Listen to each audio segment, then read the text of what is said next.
Holden's hidden patrol cars. They said only Ford gave the cops their fastest cars. They were wrong.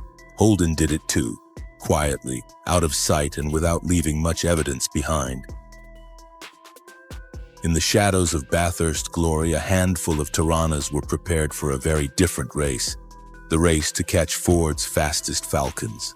They wore no stripes, no race numbers, just police badges and blue light. This is the shocking truth behind Holden's secret police Toranas.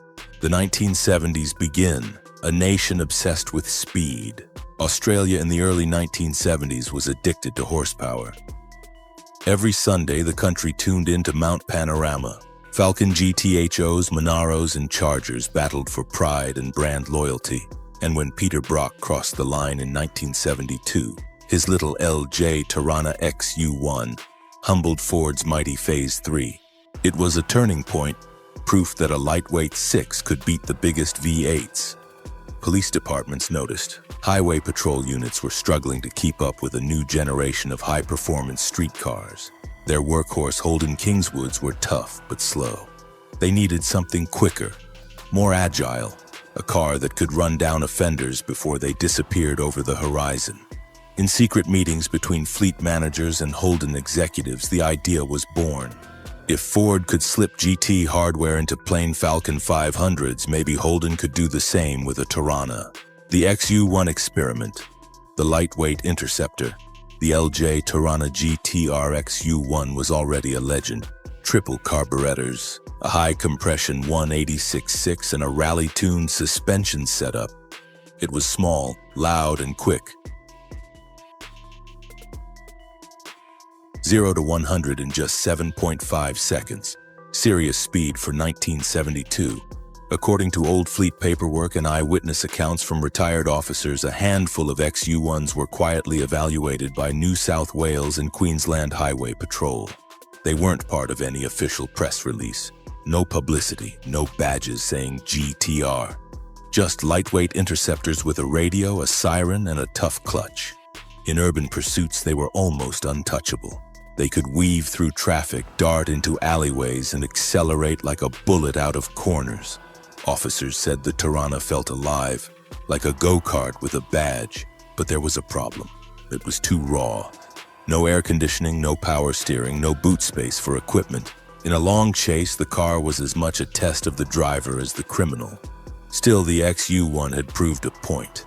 Holden could build a pursuit car capable of hunting down a Falcon, and it wouldn't be the last time they tried. The L-34. Bathurst power goes undercover. After the supercar scare in 1972, Ford's Phase 4 was dead and muscle cars were a political liability. But by 1974, Holden had found a loophole: homologate a race car for the road without calling it a supercar. The result was the LH Torana L-34.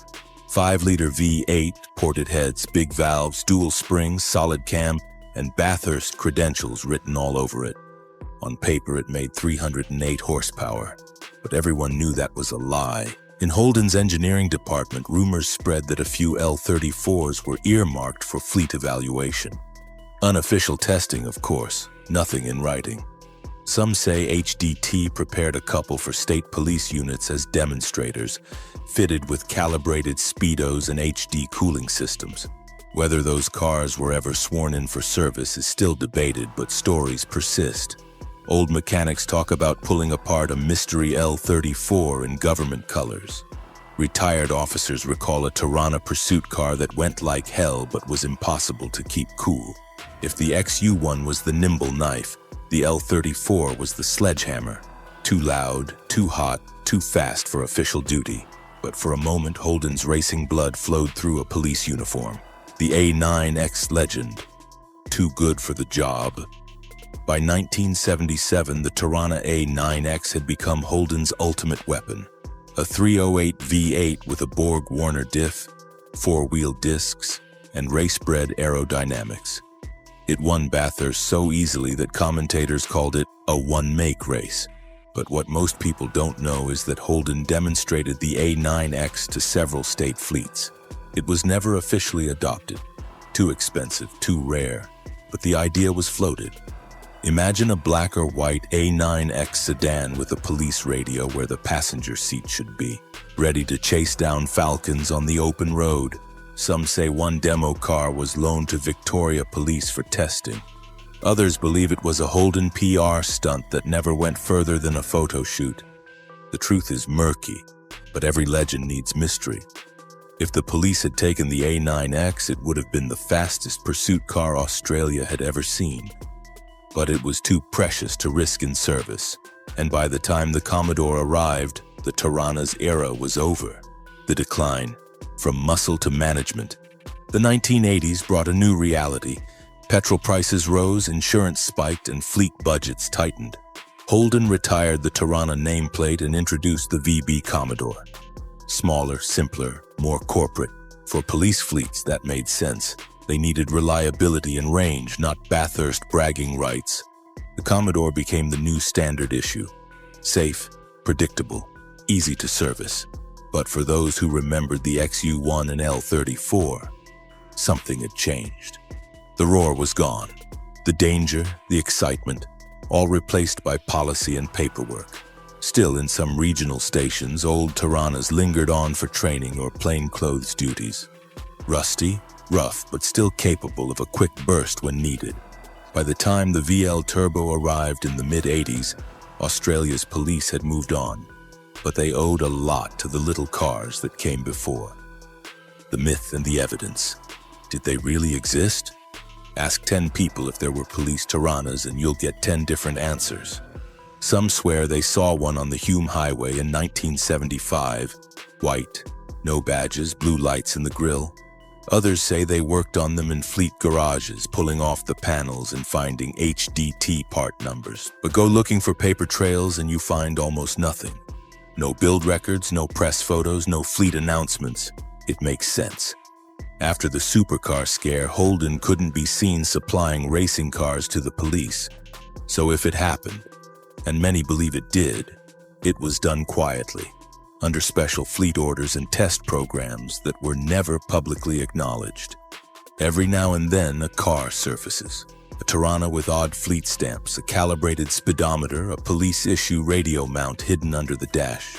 Little clues that suggest these cars weren't just sold to ordinary drivers. In the absence of proof, the myth only grows stronger. And maybe that's the point. Some secrets are too good to confirm. The legacy, Holden's hidden chapter. Holden's secret police Toranas are more than a story about cars. They're a symbol of a time when Australian manufacturers weren't afraid to push the limits. The XU1 proved a six-cylinder could beat V8s. The L34 showed Holden could fight Ford on power and win. The A9X demonstrated engineering so good it was too fast for its own future. Together, they represent a chapter in law enforcement and motoring history that was never meant to be written down, just remembered. When you see a Torana on the road today, shiny paint, big cam, rising rev needle, think about the few that never made it to Bathurst. The ones that chased speeders instead of trophies. The ones that served the law by breaking every rule of bureaucracy and common sense. They were the cars that blurred the line between racer and patrol car, between law and legend. Epilogue, the last of the Torana enforcers. By the time the Torana name disappeared in 1979, Australia had changed. The muscle era was over and the future belonged to commuters, not cowboys. But somewhere in a barn or a garage out back, a faded Torana sits with holes in its roof where a radio once was. The paint is dull, the engine silent, and yet under the dust it still carries the DNA of Australia's wildest era, when Bathurst engineering met blue lights and badges. Maybe those cars were only legends. Maybe they were real. But one thing is certain. If you ever saw a Torana in your mirror during the 70s, you hoped it was just another rev head. Because if it was one of Holden's secret police cars, you weren't getting away.